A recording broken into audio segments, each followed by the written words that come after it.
Ils ont réussi à collecter de l'ADN alien.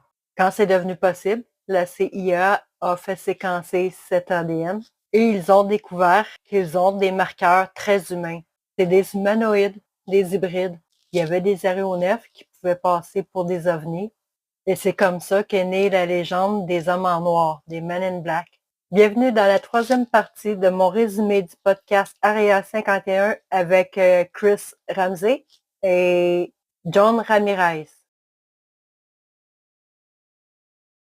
Dans la dernière vidéo, on a parlé comment l'étude des orbes a commencé, puis le Orb Group. C'est en 2001 que John reçoit une invitation pour un symposium dans un hôtel de Virginie. Il avait été rencontré par un officier dans le bureau d'un scientifique en chef à la direction du département des sciences et technologies. Ils lui ont recommandé d'aller à ce symposium. Cet officier s'appelle Tom K, qui avait remarqué l'intérêt de John pour les extraterrestres et qui a pensé à l'inviter en se disant qu'il était pour être intéressé. Quand John est arrivé à l'hôtel, il n'y avait aucune sécurité à l'entrée pour valider les participants. John entre dans la salle de conférence puis va s'asseoir. Il y a un jeune homme qui passe pour lui faire signer une feuille avec son nom complet, son téléphone au travail, où est-ce qu'il travaille. Il regarde les autres noms vite fait, puis c'est principalement des universitaires avec leur email d'université. À part Tom K, qu'il connaissait déjà, il y avait John Phillips, qui était important dans cette histoire, car il était le directeur du comité des sciences et des intelligences techniques à cette époque. C'était un des comités majeurs au moment où le DCI, le département de centrale de l'intelligence, dirigeait la communauté de l'intelligence avant que ce département change de nom. Il était là, ils se connaissaient depuis leur bureau parent. Phillips lui a présenté le général Kay Haynes, qui était non seulement historien pour la CIA, mais il avait écrit un document sur l'intérêt de la CIA envers les UFO, de 1947 à 1990. Il y avait deux versions à ce document-là, un public puis un classifié. John est en possession du document classifié. C'était le général Haynes qui faisait la présentation sur la CIA et ce qu'elle avait fait avec les UFO depuis 1947. C'était non classifié. Alors, le document que le général Haynes a écrit sur la CIA a été approuvé d'avance. Dans ce document, Haynes parle de quand ils ont procédé à un test avec le U-2 et le A-12, des aéronefs de reconnaissance en haute altitude. Ces aéronefs étaient de couleur argent et opéraient en plein jour seulement. Mais pourquoi pas de nuit? Puis pourquoi pas noir? Parce que la vision nocturne n'était pas encore développée à ce moment-là. C'est comme ça qu'est née la légende des Men in Black, des hommes en noir. La CIA voulait savoir comment les gens réagissaient à l'extérieur du programme, comment ces gens percevaient ces avions, qu'ils croyaient être des ovnis. Alors, ils envoyaient des agents secrets pour aller interroger les témoins. Il y en a quelques-uns d'entre eux qui se sont fait passer pour les forces aériennes, mais c'était vraiment la CIA.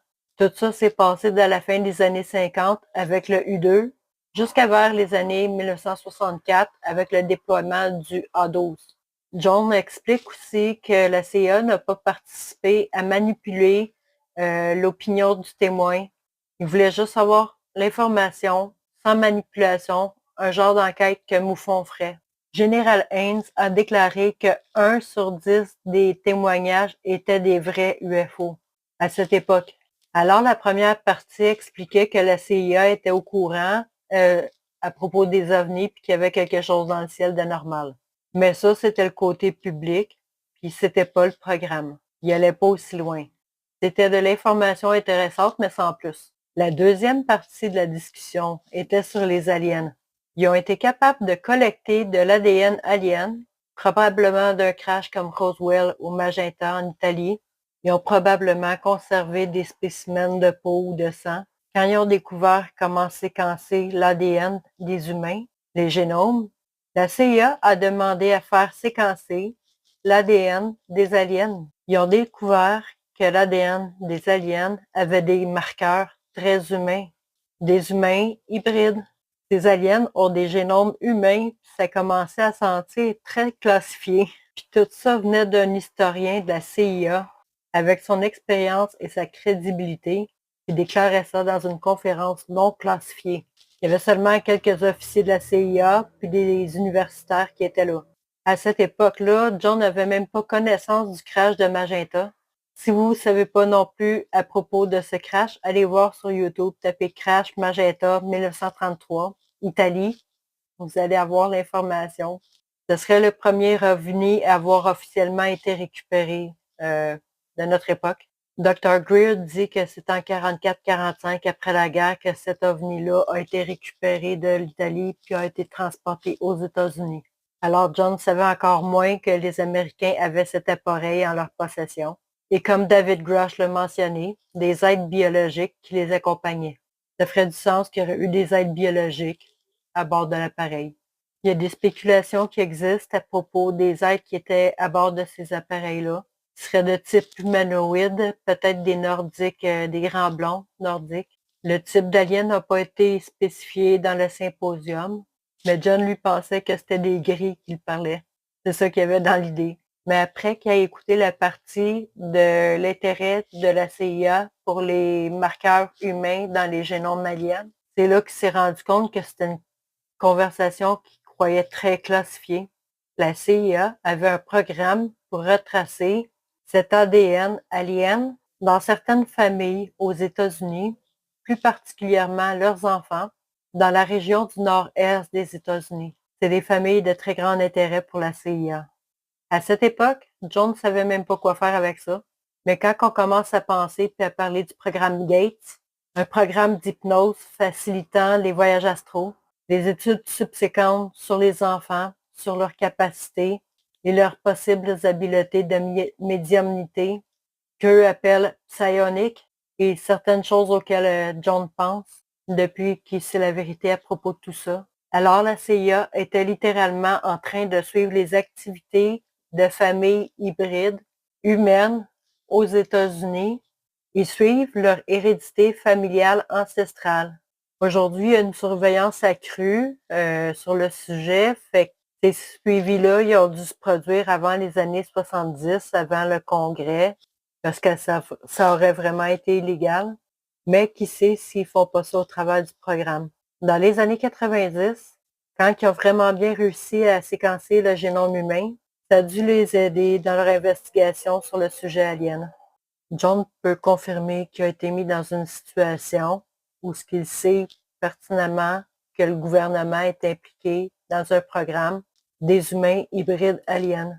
De sources vraiment crédibles, le gouvernement est au courant qu'il y a des hybrides parmi nous. Sinon, il n'y a pas grand-chose d'autre qui a attiré l'attention de John dans le symposium, à part que ces familles-là ont une facilité naturelle pour l'hybridation. Ce seraient probablement des gens que dans leur lignée familiale, ils auraient possiblement été rencontrés par des aliens et leur ADN aurait été modifié. Mais ça, c'est de la spéculation. Il ne sait pas comment c'est arrivé, mais il existe certaines lignées familiales avec une certaine ADN qui intéressent beaucoup la CIA à cause de cette connexion alien dans leur ADN. On ne sait pas plus si ces familles-là sont au courant de ça. Alors, ça conclut la troisième partie de mon résumé. J'espère que vous allez avoir aimé ça. Puis, n'oubliez pas de me donner un like, de partager. Il faut que la vérité sorte. C'est complètement fou de ne pas savoir ça quand c'est écrit partout dans l'histoire ancienne. Je pense qu'on n'a pas fini d'avoir des surprises. N'oubliez pas de vous abonner si vous ne l'avez pas fait. Puis on se voit dans la prochaine. Merci.